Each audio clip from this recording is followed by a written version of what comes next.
The Wheel of Time Season 3, Episode 2 is a gripping chapter filled with political intrigue, shocking betrayals, and ominous foreshadowing.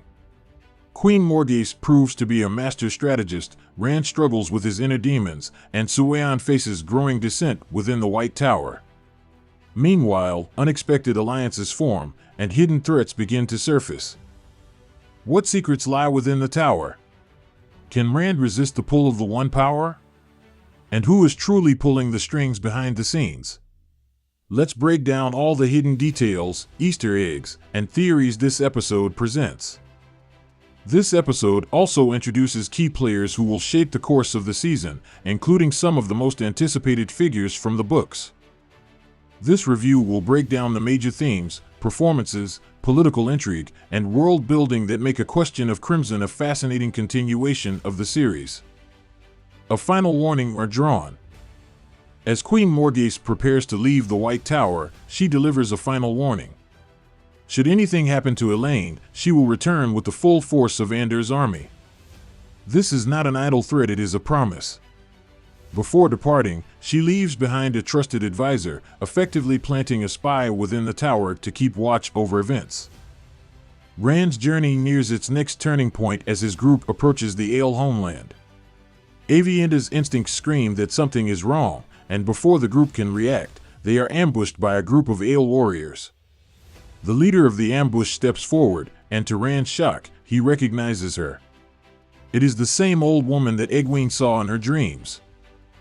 Deepens character bonds. While the premiere focused on spectacle, action, and setting the stage, Episode 2 chooses to slow things down, giving its characters space to breathe. This is a much-needed shift, as it allows for stronger emotional resonance and deeper character exploration. From the very first scene, it is clear that this episode is about people, relationships, and the consequences of power. The episode does not rely on explosive battles or shocking plot twists to maintain engagement. Instead, it leans into dialogue-driven storytelling, allowing character dynamics to unfold naturally.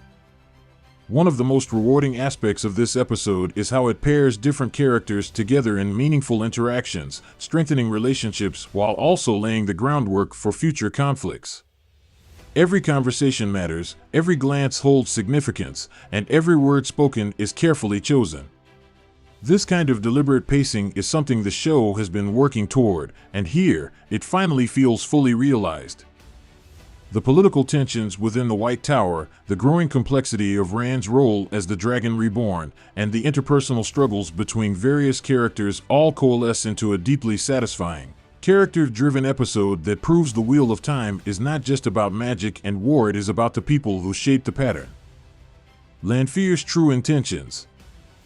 Rand's internal battle takes a darker turn as he dreams of Lanfear. She clings to him, whispering words of love and devotion, desperate to keep him emotionally tethered. However, the true horror is revealed when it becomes clear that Lanfear has been manipulating more than just Rand. She has also been tormenting Egwene through her nightmares. This chilling revelation suggests that Lanfear is far more dangerous than she appears, weaving a web of influence that extends beyond Rand's mind.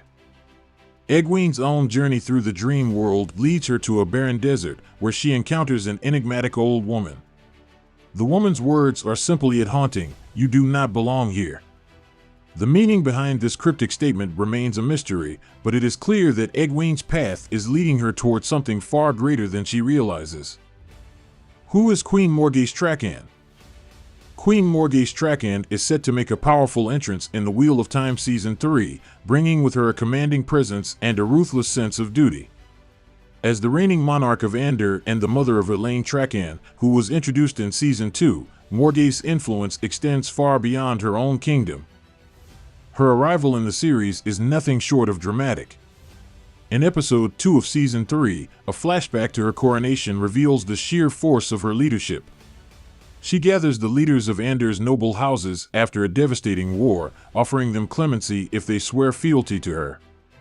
However, once their oaths are given, Morgase takes drastic action, eliminating them to ensure her daughter never has to endure another succession war. With her authority firmly established, Morgase journeys to the White Tower to confront Soin Sanche, the Amerlin seat, played by Sophie Okonedo.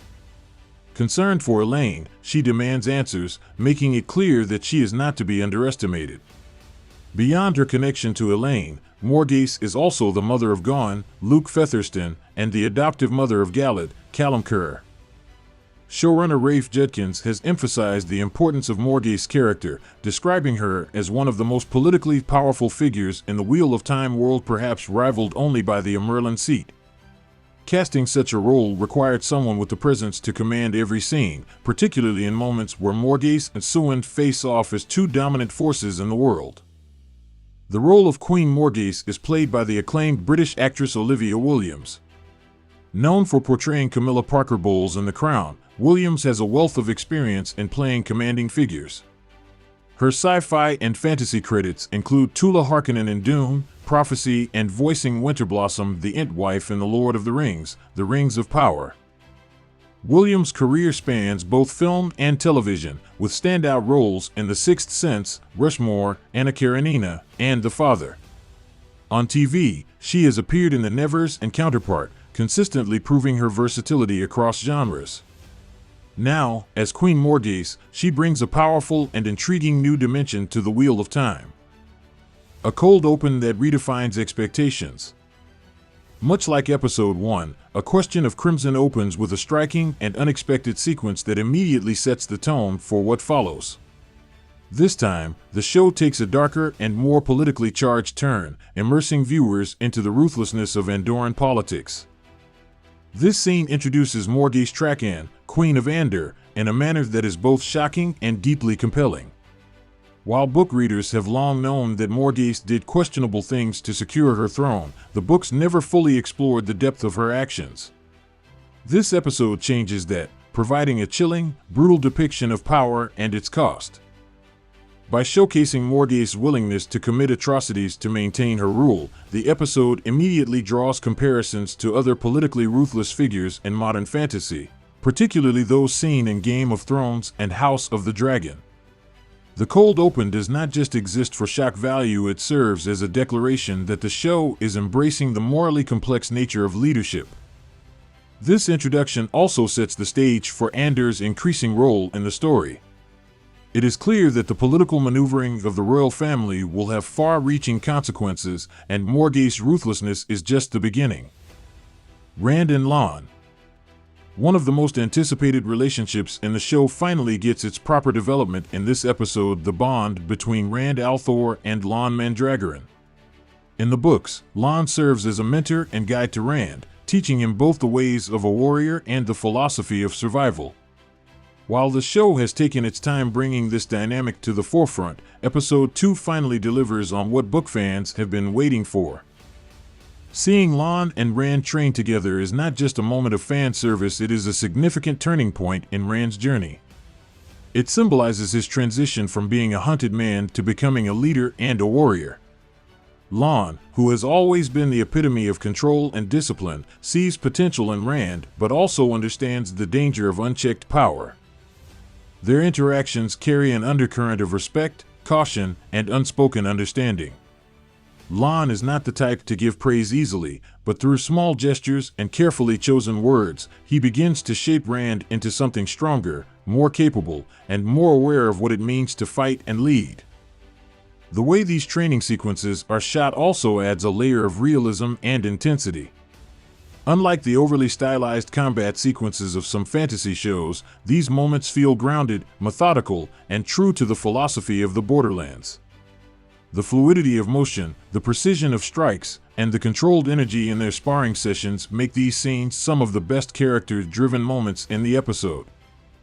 This bond will only grow more crucial as the season progresses, and this episode does an excellent job of setting up the mentor-student dynamic that will define Rand's evolution as both a fighter and a leader.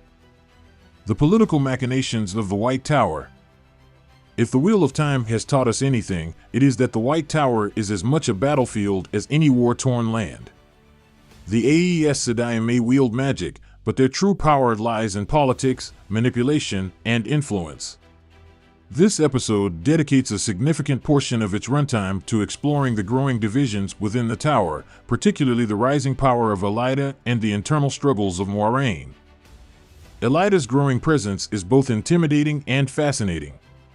She is a character who thrives on control and dominance, seeing herself as the only one truly capable of guiding the tower toward victory. Her interactions with other Aes Sedai, particularly the Amyrlin Seat, are tense, filled with veiled threats and unspoken challenges. She is positioning herself as a force to be reckoned with, and it is clear that she will stop at nothing to solidify her power. On the other side, Moiraine is facing one of her most difficult battles yet. While she has always been a master of secrets and strategy, she is now struggling against forces she cannot fully control. The growing divide between her and the White Tower is more evident than ever, and for the first time, she seems to be running out of options. The power struggles within the tower mirror the larger conflicts of the world, reinforcing the idea that the fight against the Shadow is not just about swords and magic, it is about alliances, betrayals, and political maneuvering. This episode handles these themes with incredible nuance, making every conversation feel like a strategic battle in its own right. Secrets within the tower. As Morgase moves through the tower, the political undercurrents become more apparent. Her advisor, a member of the Red Aja, suggests that Sueon is hiding something, a suspicion that grows stronger as the episode progresses. The suggestion that the Amyrlin Seat could be overthrown is not made lightly, but Morgase understands that such a move requires patience. This subplot adds another layer of intrigue, hinting at a larger battle for control within the Aes Sedai ranks. Meanwhile, Sueon summons Min for a private meeting, revealing that Min has been acting as a strategic informant. Min's visions offer glimpses into the future, but they are frustratingly vague. She describes a vision of countless dead Aes Sedai and warders within the tower, but the timeline remains unclear. This ominous revelation sets an uneasy tone, foreshadowing inevitable devastation. Elaine and Nynaeve, meanwhile, find themselves caught in the midst of growing tensions.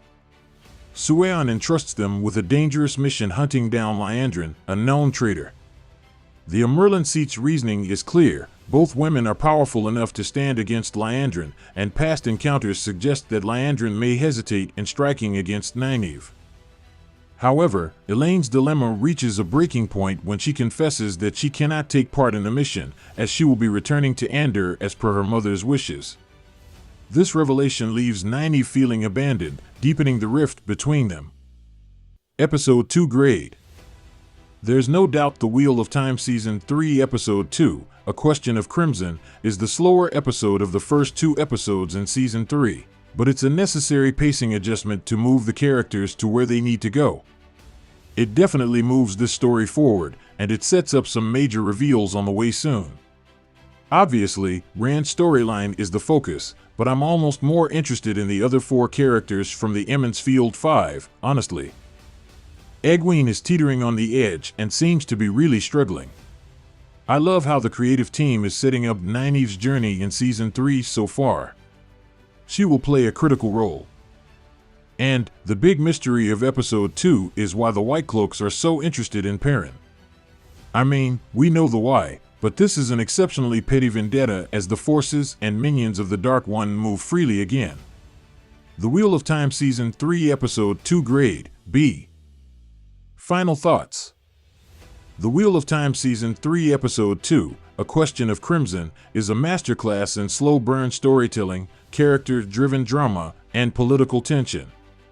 While it does not have the same level of action and spectacle as the premiere, it excels in deepening character relationships, exploring the cost of power, and setting the stage for explosive conflicts to come. The performances are exceptional, the writing is sharp and purposeful, and the world building continues to be both visually and narratively rich. This episode proves that The Wheel of Time is not just a fantasy epic, it is a story of people, choices, and the ever-turning wheel of destiny.